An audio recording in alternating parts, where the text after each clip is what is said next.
Welcome to Perform Like a Star with Dr. Jack Bowman. Today he interviews Holly Manning, Part 1. Over half a century of research on mental skills training and its importance on performance under pressure has demonstrated the critical impact of two psychological skills: self-confidence and mental toughness. In this two-part series, we have the opportunity to speak to an elite international distance runner who has demonstrated how each of these factors, self-confidence and mental toughness, has assisted her in performing at her best in two races leading up to the National NCAA Championship. With us today is Holly Manning. Hi, thanks for Hi, having me. Holly. Thank you so much for coming and being part of the Mind Plus Muscle Perform Like a Star series. Speaking about confidence, let's take a look at this first race in the series. Tell us about this race and how you built your confidence up prior to the race and how that manifested itself in the race we're about to watch. What kinds of things gave you that ability to feel that extraordinary sense of confidence? Because this was an important race that you had targeted for a long time as something that you really wanted to accomplish your best performance in. Yeah, so it was the conference race, and not only did I want to What conference were you racing in, Holly? the CAA, the Colonial Athletic Association. So Okay.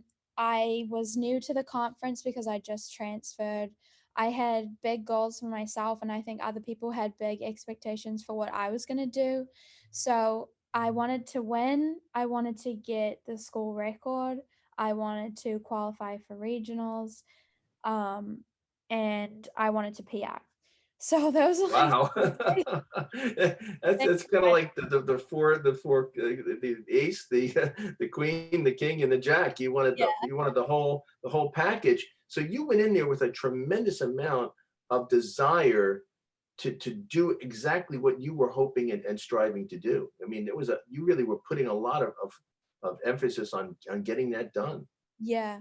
And I think any other year, it would have been too much. I think mentally I would have been psyched out about all of those things that I had to do.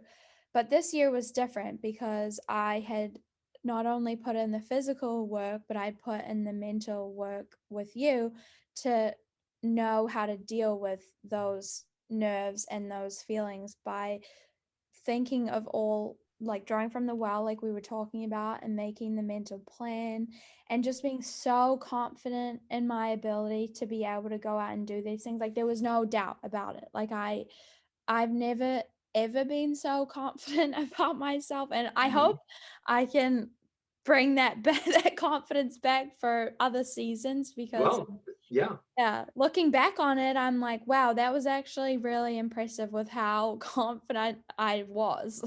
So, Well, that's why we're talking about this, because it was a remarkable event for you, both physically in terms of what you accomplished, but also psychologically. This was a hallmark moment. So let's watch the video of the race, and then afterwards we can talk about going back like 72 hours. How did you get that confidence? How did you build it? What kinds of strategies sequentially did you use building up to the race to where you, once you got there, as you said, this was the most confident you'd ever been? So let's take a moment now and watch the Colonial Conference 800-meter championship race.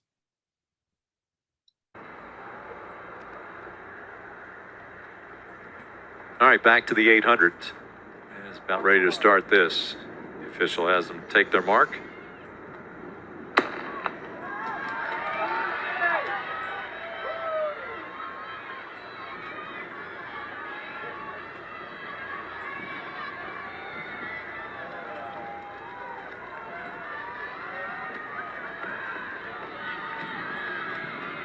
Watch Holly Manning, lane 5. Keep an eye on her as well as Jessica Harding, both Delaware Blue Hens, and they are out in front.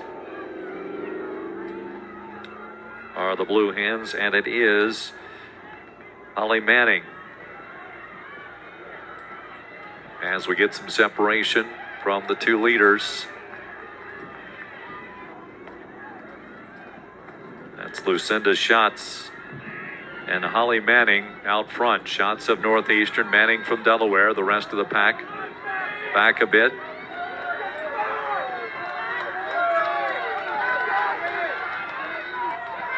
Stephanie Lair is leading the rest of the group.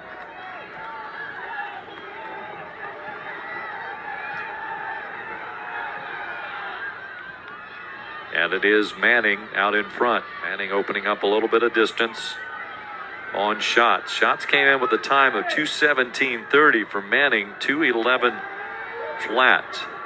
And Manning is pulling away.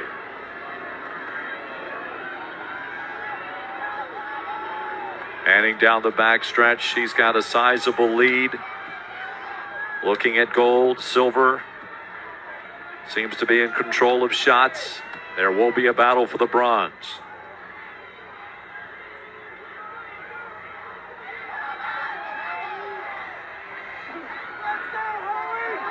Here comes Holly Manning. Right behind her is Lucy Schatz. Schatz losing a little ground, however. She might get caught. Schatz losing. And here comes the other. Well, Holly, that was an incredible performance.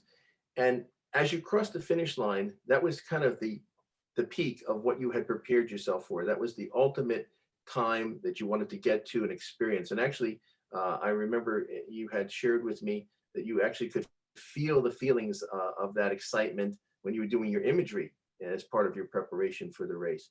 But if we could go back 72 hours, 3 days before the race, can you tell me a little bit about the actual mental strategies and mental skills that you used building up to the race that allowed you to get to that place where that ultimate sense of confidence and achievement crossing the finish line? Yeah. So I think it was about 3 days before the race, I wrote out my mental plan, Okay. which consisted of what were my goals, so performance goals, what were my mental goals,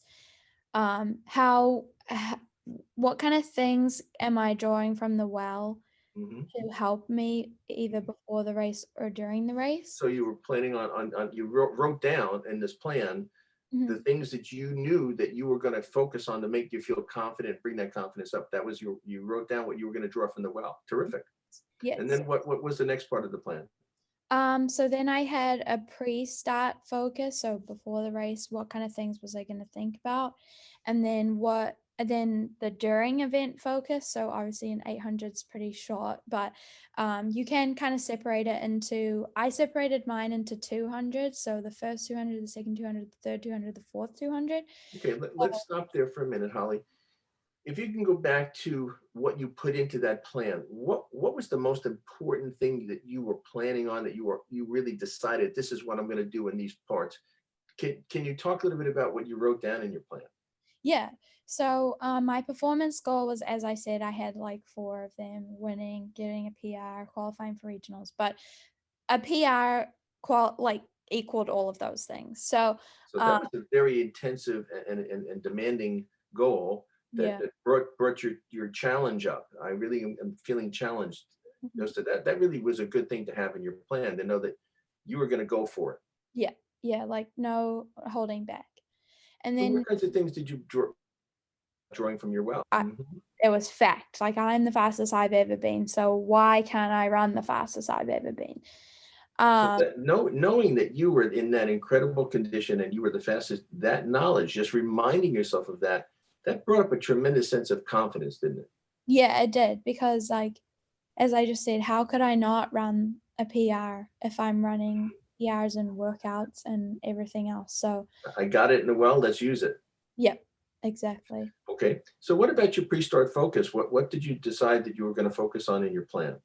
The biggest one for me, and this was like an overall theme of the whole season, was having an attitude of gratitude, because obviously this was a year after COVID. Well, during COVID, we didn't even know if we were going to compete. I got an extra year of eligibility. I got the opportunity to transfer.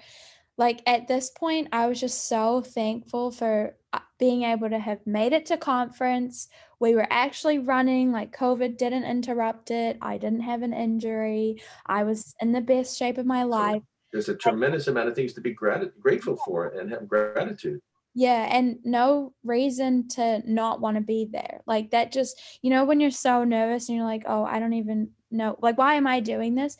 There was none of that this year because Mhm. I knew exactly what it felt like the year before to not be racing and to not be in shape, and, like, this is my thing, like, I love to race, so why have any of those feelings? Like, just be super thankful, and that was the biggest thing for me all year, I think. And That's then terrific. So you chose to focus on something that was so meaningful and important to you the entire year. So tapping into that had a tremendous kind of base of energy and just could really be solid. You could really feel solid before that race. yeah. What about, refocusing? Did, in terms of when pain would come up or it was time to really push it to the limit? What was your plan on how to refocus, or if your mind got drifted off or you started to get pulled away? Yeah, my refocusing plan was basically drawing from the well. Again, so remembering that I'm the fastest I've ever been. I actually put down, so I have critical points. So, my first critical point was the first moment of doubt. And my refocus for that was there's no room for doubt when I've prepared the way that I have. Like, there was nothing else that I could have done more to prepare for that. So why have any doubt? And then like 6 years or more have led to this moment. Like, I'm not going to throw it away by just doubting myself, which is something that I did, for 5 years before that. Like, any doubt, I didn't have a plan for refocusing.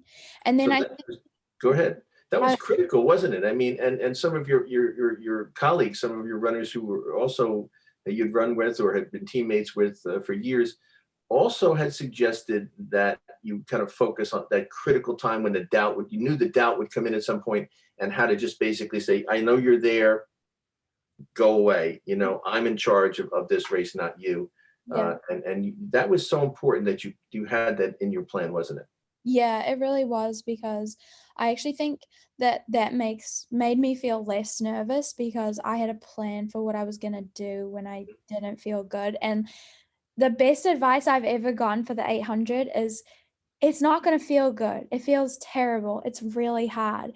And just accepting that it's really hard instead of making me feel nervous, I'm like, yeah, it is really hard. And when it gets really hard, I have something to think about that will spur me on to keep me going. Because before it was just a mess in my head, like, oh, this is really hard. What am I doing? But and then fall flat and not run fast. And now it's like, yep, hello, acknowledging that thought and then just letting it go and refocusing was so helpful. Well, what you just described obviously was a plan to kind of be mindful, acknowledge that it's there, notice it, and let it go, and come back to really exactly where you wanted to be. So even the awareness that it was going to come up, the anticipation it was going to come up, that was helpful because when it did come up, you said, "Okay, good, there it is. Here's my plan," and didn't really let it distract you. It was kind of you took it in stride, literally. What would you recommend to a young runner coming up, who, as you know, having gone for many years from being a very young runner to an intermediate runner to now an elite veteran runner? What would you suggest to them in terms of what kinds of mental skills that they should develop early on? Treating your mind as you treat your body, like, we roll out, we stretch after running or before, whatever your routine is to make your legs feel good. You have to do that for your mind as well. And it took me so long to learn that. And it even took me, like, as I just hit the end of this season, to even like remember, like, oh, yeah, that's what I was doing all season is helping my mind because it's so crucial. And then in our next video, we'll be talking about how you created and developed a sense of mental toughness in prior to a race where there was such tremendous adversity and things that could have distracted you or caused you to be not confident at all, and found ways to use mental toughness as your vehicle for success. Well, Holly, thank you so much for joining us today in our Perform Like a Star series, and I look forward to our next meeting. Me too. Thank you.